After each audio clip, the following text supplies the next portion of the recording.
Back in the 1970s, when this personal growth and personal transformation movement was beginning, I was in the earliest of days, actually going back into the 1960s.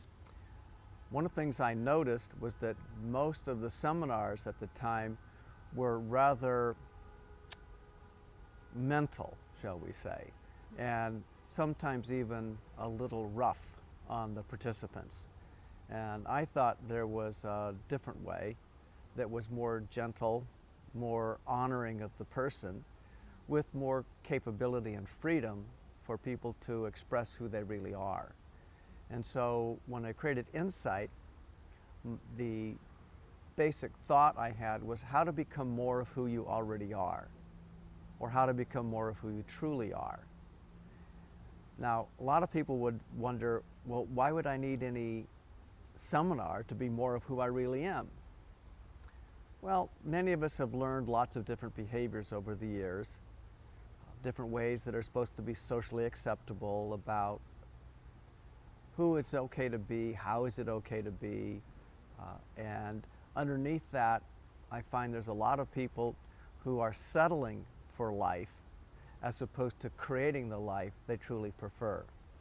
So Insight was really about how do you create the life you prefer as opposed to what you may have settled for. Today there's even more pressures on people.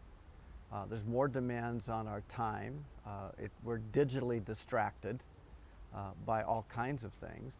And there's almost a social angst that you feel around the world when you listen to people talking correctly about the problems that we have just as a planet, whether it's global warming, ice shelves falling apart, sea levels rising, air being polluted, water being destroyed.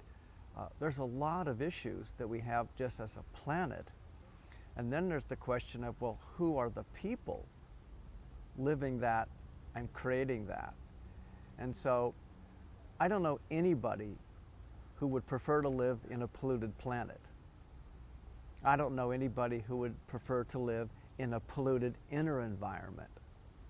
And so a lot of what Insight is about today is the same as it always was, becoming more of who you already are.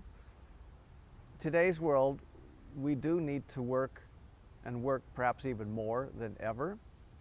And yet, do we have a job to support our life, or is our life to support our job? I think it's more about how do you have a job that supports your life.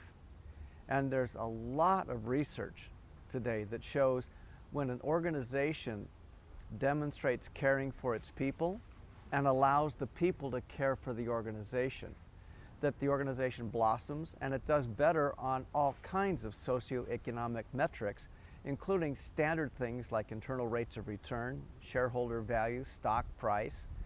There's a lot of measurable benefit when you look after your people. So in the business consulting I've done over these many years, I guess it's more like I've discovered that business strategies don't work. People work the strategies. Business processes don't work. People work the processes. Now, you need a strategy and you need processes, but if you don't have the right people, it falls apart. So what does it mean to have the right people? Well, you want people who work in your organization to show up alert, focused, concerned, and capable. And you don't want them coming to work worrying about what went wrong at the home.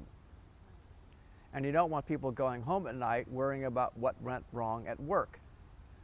So there's a certain pathway there which is about helping people discover what matters most and how to make choices that allow them to bring into being what matters most.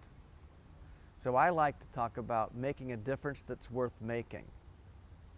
A lot of differences can be made in the world. Not many of them are worth making. What about businesses? Is the business making a contribution worth making?